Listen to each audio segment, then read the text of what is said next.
નમસ્કાર દર્શક મિત્રો, હું છું સોનલ ટોપીવાલા. તાજેતરમાં સુરતમાં અજીબોગરીબ ઘટના સામે આવી છે. ડાયમંડના વ્યવસાય સાથે સંકળાયેલ અનબ જેમ્સ નામની કંપનીમાં કોઈ ટિક્કરખોરે અરાજકતા ફેલાવવાનો પ્રયાસ કર્યો છે. કંપનીની અંદર મુકાયેલ વોટર કુલરમાં સેલ્ફોસ નામનો એક ઝેરીલો પદાર્થ નાખી પોતાની વિકૃતતાનું પ્રદર્શન કર્યું છે.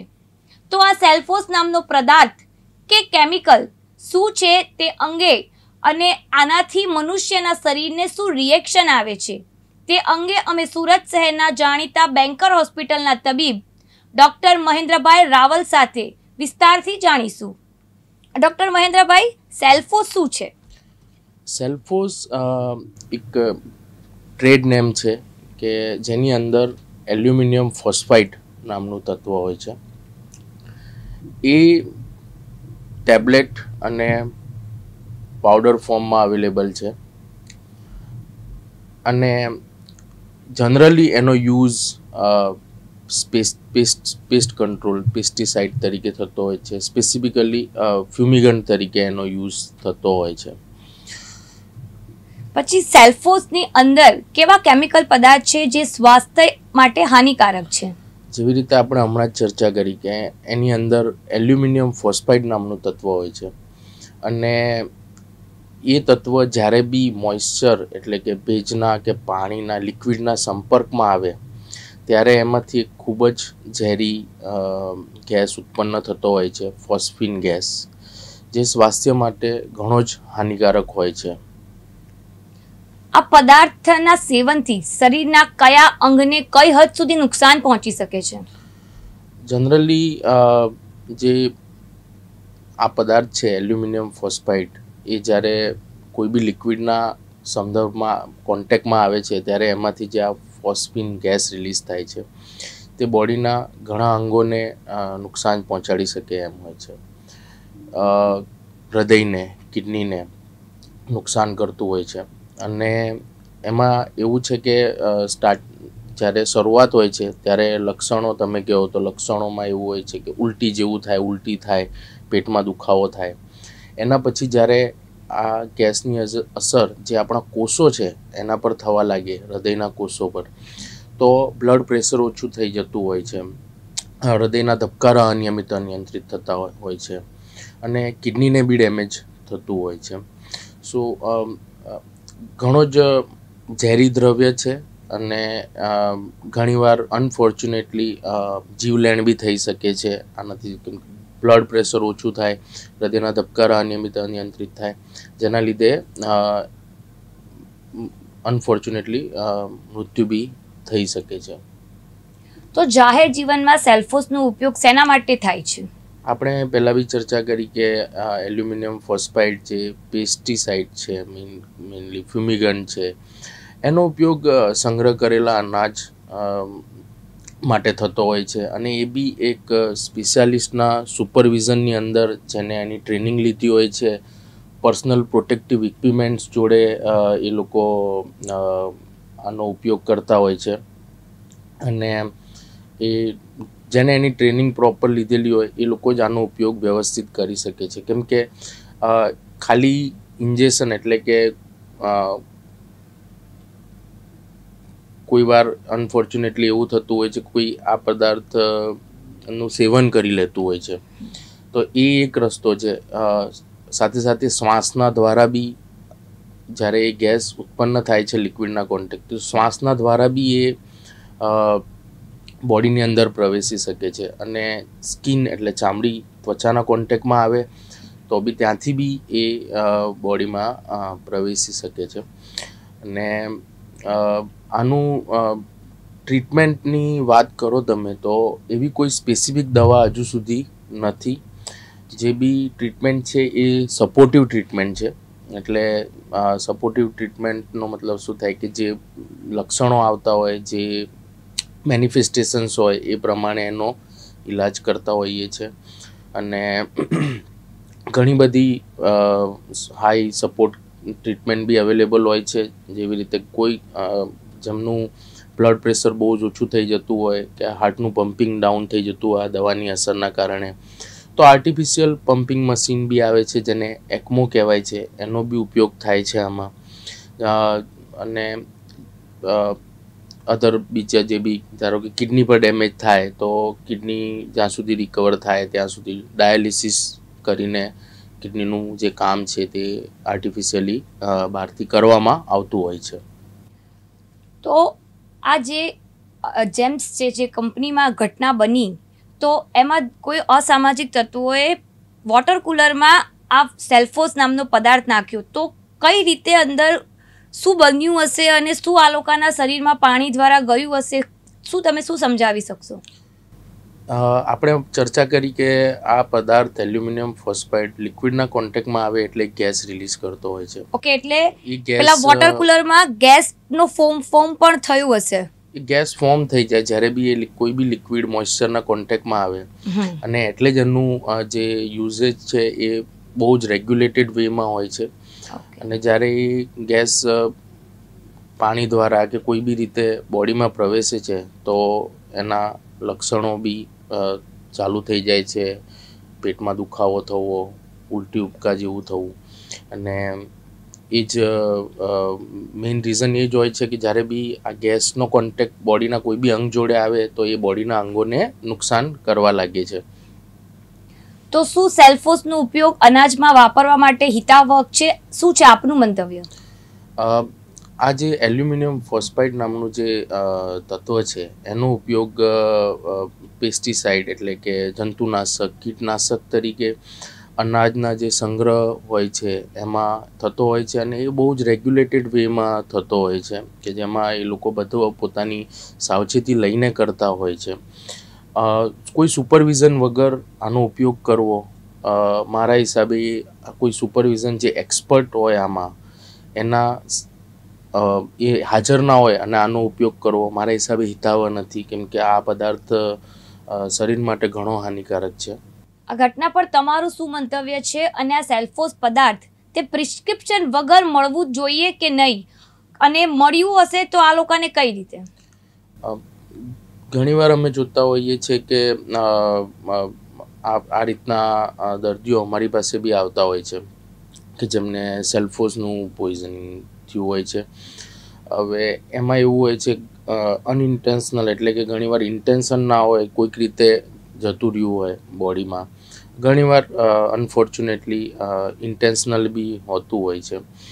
હવે આનું એક રેગ્યુલેશન છે, એ રેગ્યુલેશન પ્રમાણે જ આ પદાર્થ મળતો હોય છે જનરલી, કે જે પેસ્ટ કંટ્રોલ ઓપરેટર્સ છે કે એ લોકો છે એમને જ આનું જનરલી નોલેજ હોય છે, અને એ લોકો એ પદાર્થ એવી રીતે જ સુપરવિઝનની અંડર જ એ લોકો બી મેળવતા હોય છે આ પદાર્થ. અને અનસુપરવાઇઝ કોઈ બી રીતે આ પદાર્થને યુઝ કરવો કે આનો ઉપયોગ કરવો એ હિતાવહ નથી. બેઝિકલી હેલ્થ માટે ખૂબ જ હાનિકારક છે. એટલે મારું તો મંતવ્ય એ જ છે કે આનું ઉપયોગ જે છે એ સ્ટ્રિક્ટ સુપરવિઝનની અંદર જ થવું જોઈએ. તો 120 લોકો છે, જે લોકોની હાલત 118 લોકોની હાલત નોર્મલ સ્ટેબલ છે, અને એમાંથી 2 જણની હાલત ગંભીર છે અને આઈસીયુમાં એડમિટ છે. તમારું શું કહેવું છે કે એ લોકોને કેટલો ટાઈમ પછી સારું થઈ જશે? Thank you for asking this question. આ કહેવું, આનો આન્સર કરવો ઘણો જ મુશ્કેલ છે, કેમ કે બધા કેસ અલગ અલગ રીતે બિહેવ કરતા હોય છે. બધાના લક્ષણો કેવા છે અને એમના લક્ષણ ક્યાં સુધી છે. જેવી રીતે તમે કહ્યું કે એમાંથી અનફોર્ચ્યુનેટલી 2 લોકોને આઈસીયુમાં દાખલ કરવામાં આવી રહ્યા છે. એનો મતલબ એવો થાય છે કે એમને આની અસર વધારે થઈ છે, એમને વધારે મોનિટરિંગ, વધારે સારવાર, વધારે સપોર્ટિવ કેરની જરૂર છે, જ્યારે બીજા આઈસીયુમાં નથી. એનો મતલબ એવો થાય કે એમના લક્ષણો હજુ એટલા બધા સિવિયર નથી, સિવિયર એટલે કે એટલી બધી માત્રામાં નથી કે જે આઈસીયુની જરૂર પડે. તો આ તો કેસ ટુ કેસ ડિફર થતું હોય છે. 2 કેસ સેમ નથી હોતા આમાં. પણ જનરલી વાત કરીએ આપણે તો આ પદાર્થ જ્યારે હૃદયને ડેમેજ કરતો હોય છે એના પછી હૃદયને જો ડેમેજ થઈ જાય તો આમાં થોડું ગભરાવાની જરૂર હોય છે, કેમ કે હૃદયનું પમ્પિંગ ઓછું થઈ જાય તો આખા બોડીને જે ઓક્સિજન અને લોહી મળવું જોઈએ એ પ્રોપરલી મળતું ના હોય, અને એના કારણે બધા મલ્ટિપલ ઓર્ગન્સને ડેમેજ થઈ શકે છે. અને એ મલ્ટિપલ ઓર્ગન્સને ડેમેજ થાય એના પછી જે આઉટલુક જોઈએ આપણે, એટલે તો એ થોડું સારું હોતું નથી. આમાં જ્યારે બી મલ્ટી ઓર્ગન ડેમેજ થાય તો આનું આઉટલુક સારું હોતું નથી. Very sorry to say this, પણ ધીસ ઇઝ ધ ફેક્ટ. આ ફેક્ટ છે. આ પદાર્થ ઘણો ઝેરી છે અને એ જીવલેણ બી બની શકે છે. જ્યારે એ જે આપણા મેઇન ઓર્ગન્સ છે, જેવી રીતે હૃદય, કિડની, મગજ, એના પર અસર આવે ત્યારે એ જીવલેણ બની શકે છે. તો હાલ 120 લોકો હોસ્પિટલમાં સારવાર રહી રહ્યા છે, ત્યારે એમની સાથે એમનું પરિવાર પણ જોડાયેલું છે. તમે એ લોકોને શું કહેશો કે કઈ રીતે હોસ્પિટલના સ્ટાફને સપોર્ટ કરે? આવું કોઈની બી જોડે આવી ઘટના બનવી એક એમના જે લોકો આપણે ખાલી ઇમેજિન જ કરી શકીએ કે આ એમના સંબંધીઓ માટે બી ખૂબ જ હાર્ડ ટાઈમ છે જેના થ્રુ એ લોકો જઈ રહ્યા છે. કેમ કે આવી રીતનું એ લોકો એમના જે કોઈના બી સગાવાલા જ્યારે દાખલ હોય છે તો એમના દર્દીઓ ચિંતિત હોય છે ઓલવેઝ, અને એનામાં જ્યાં બી એ લોકો દાખલ હશે ત્યાંના જે ડૉક્ટર્સ હશે અને એ લોકો એમને કાઉન્સેલિંગ કરતા જ હશે, એમને કોમ્યુનિકેશન કરતા જ હશે એમની પરિસ્થિતિ વિશે. પણ this is the unfortunate event. આ એક અનફોર્ચ્યુનેટ ઇવેન્ટ છે અને એમના માટે બી આપણે સોરી ફીલ કરી શકીએ એમના રિલેટિવ્સને. અને આઈ હોપ કે એમને પીરિયોડિકલી અપડેટ મળતી હશે એમના જે બી સગાવાલા દાખલ છે એમની, કે એમની કન્ડિશન કેવી છે, શું પ્રોગ્રેસ છે, કેવું બિહેવ કરી રહ્યું છે આ પોઈઝનિંગ પછી એમનું body. Thank you so much doctor Mahendrabhai, Celphos પદાર્થ વિશે દિવ્યાંગ ન્યૂઝના દર્શકોને માહિતી આપવા બદલ. Thank you very much. Thank you.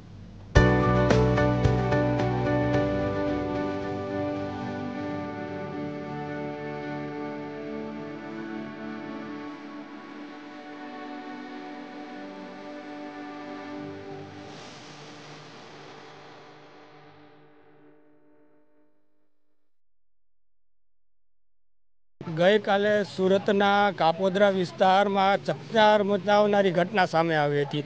અનબ diamond જે કારખાનું આવ્યું હતું તેની અંદર પાણીની અંદર દવાની ભેળસેળ કરાવવાનો કિસ્સો સામે આવ્યો હતો. તેમાં 118 રત્ન કલાકારો જ્યાં ઝેરી પાણી પીવાથી તબિયત લથડી હતી તેઓને 118 રત્ન કલાકારોને અલગ અલગ હોસ્પિટલમાં દાખલ કરવામાં આવ્યા હતા. ત્યારે આ જે રામુબા ડાયમંડ હોસ્પિટલ છે તેની અંદર 14 રત્ન કલાકારોને એડમિટ કરવામાં આવ્યા હતા. ત્યારે બીજી તરફ આપણે કિરણ હોસ્પિટલ જે કતારગામ ખાતે આવ્યું છે તેની અંદર 104 જેટલા રત્ન કલાકારોને એડમિટ કરવામાં આવ્યા હતા.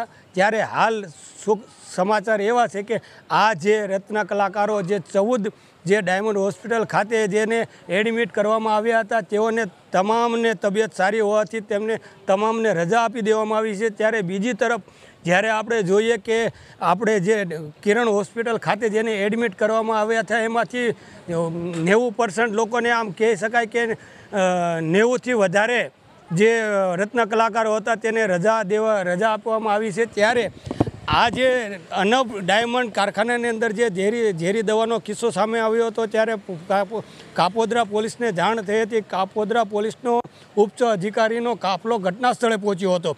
આ દવા કોને નાખી, શું કામ નાખી તેની તપાસ પણ કરવામાં આવી રહી છે.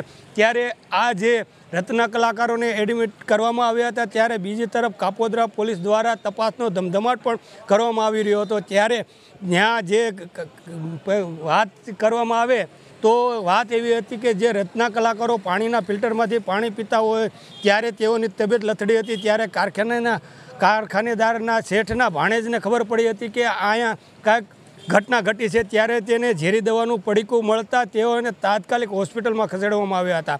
કાપોદ્રા પોલીસને જાણ થતાં ડીસીપી અલોક કુમાર, વિપુલ પટેલ એસીપી, તમામ એમબી અવસુરા તમામ મોટો કાફલો ઘટના સ્થળે પહોંચ્યો હતો. ત્યારે ઘટના તો હાલ બધા સારવાર હેઠળ છે અને તમામની તબિયત પણ સારી છે. તેમાં 90થી વધારે લોકોને રજા પણ આપી દેવામાં આવી છે. પણ જે ઝેરી દવા જે નાખી છે તેના પર ગુનો દાખલ કરવામાં આવ્યો છે. અજાણ્યા ઇસમ ઉપર અને જે પકડવા બાદ જ ખબર પડશે કે તે શું કારણે દવા નાખી હતી અને શું મુખ્ય હેતુ હતો. તેના ઉપર હત્યાની કોશિશનો ગુનો પણ દાખલ કરવામાં આવ્યો છે અને હાલ કાપોદ્રા પોલીસ દ્વારા તપાસ હાથ ધરવામાં આવી છે. જી કાનાભાઈ મેર, દિવ્યાંગ ન્યૂઝ, સુરત.